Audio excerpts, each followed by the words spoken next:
श्री परमात्मने नमः। अध्याय अद्वैताचार और उनका संदेह। जो भगवान की पूजा तो करता है किंतु भगवत भक्त वैष्णवों की पूजा नहीं करता, वह यथार्थ में भक्त नहीं है। उसे तो दाम्भिक ही समझना चाहिए।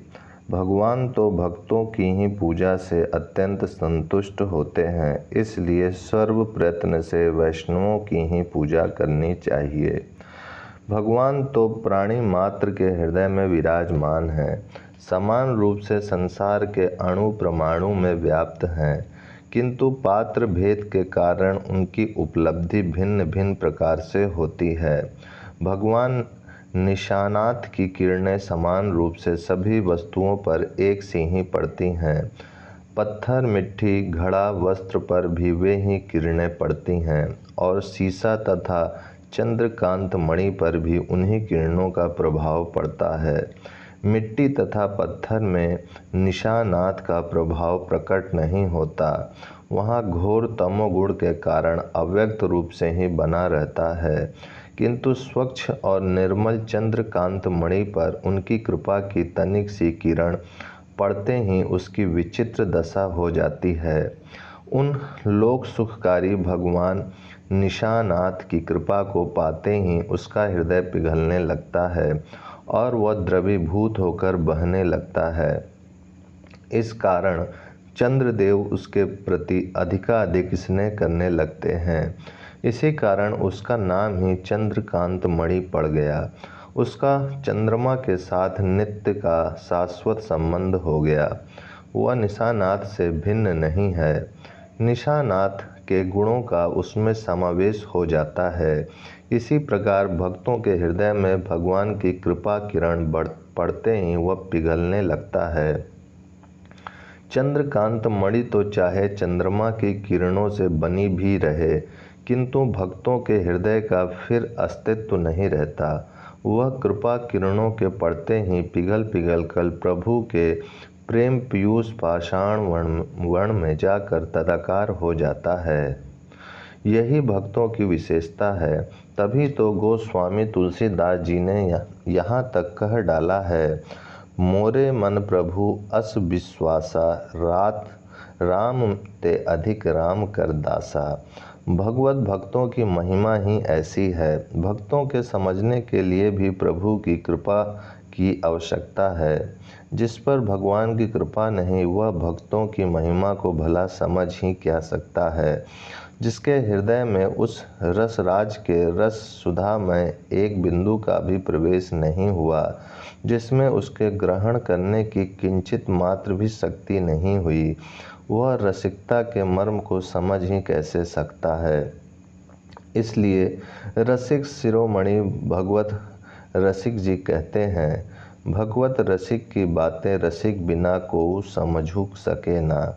महाप्रभु के नवानुराग की चर्चा नदियों के सभी स्थानों में भांति भांति से हो रही थी।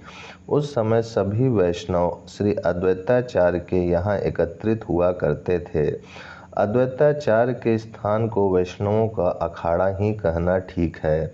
वहाँ पर सभी नामी नामी वैष्णव रूपी पहलवान एकत्रित होकर भक्त तत्व रूपी युद्ध का अभ्यास किया करते थे। प्रभु की प्राप्ति के लिए भांति भांति के दाव पेच की उस अखाड़े में आलोचना तथा प्रत्यालोचना हुआ करती थी और सदा इस बात पर विचार होता कि कदाचार रूपी प्रबल शत्रु किसके द्वारा पछाड़ा जा सकता है। वैष्णव अपने बल का विचार करते और अपनी ऐसी दुर्दशा पर आंसू भी बहाते।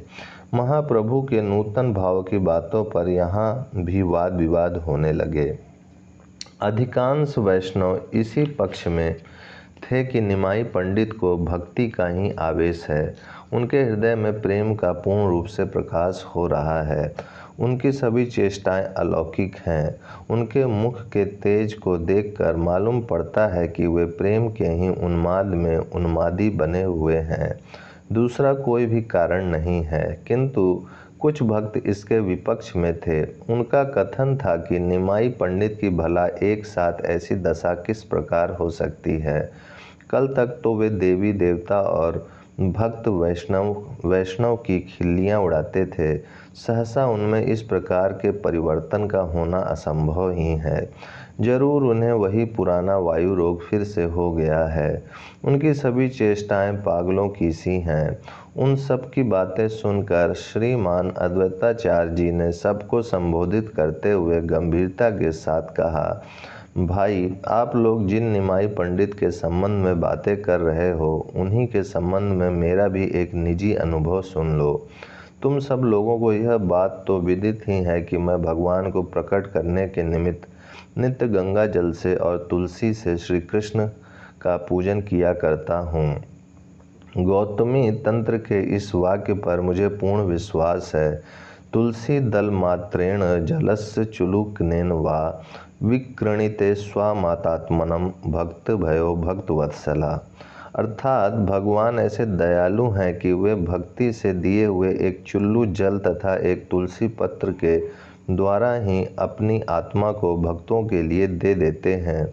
इसी वाक्य पर विश्वास करके मैं तुम लोगों को बार बार आश्वासन दिया करता था। कल श्रीमद् भगवत गीता के एक श्लोक का अर्थ मेरी समझ में नहीं आया।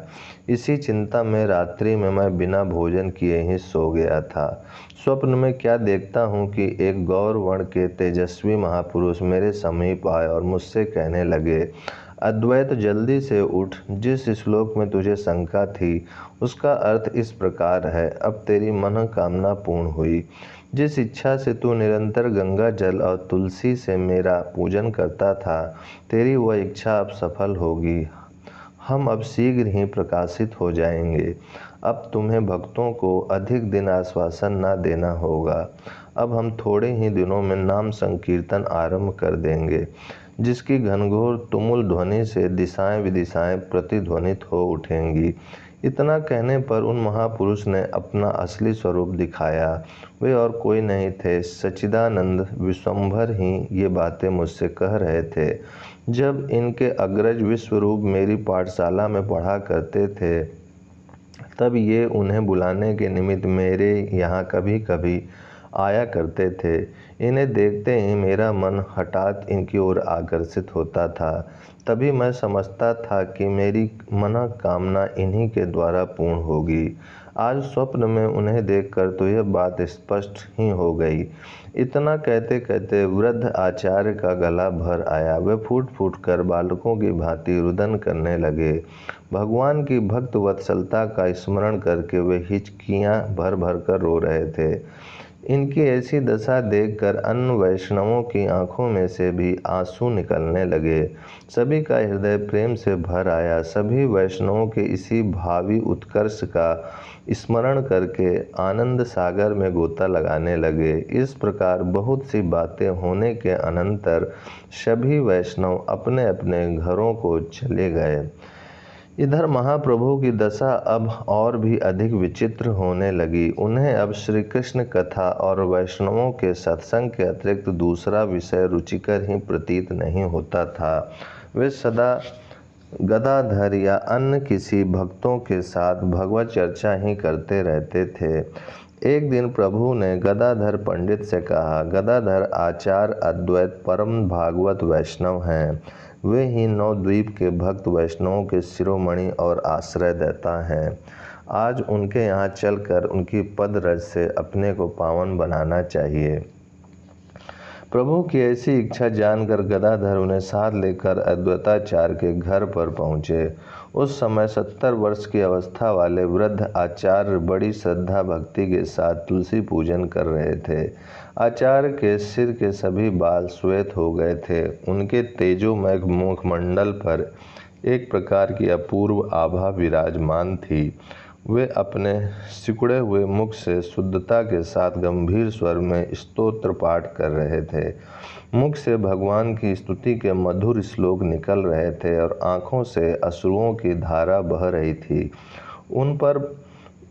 उन परम भागवत वृद्ध वैष्णव के ऐसे अपूर्व भक्ति भाव को देखकर प्रभु प्रेम में गदगद हो गए।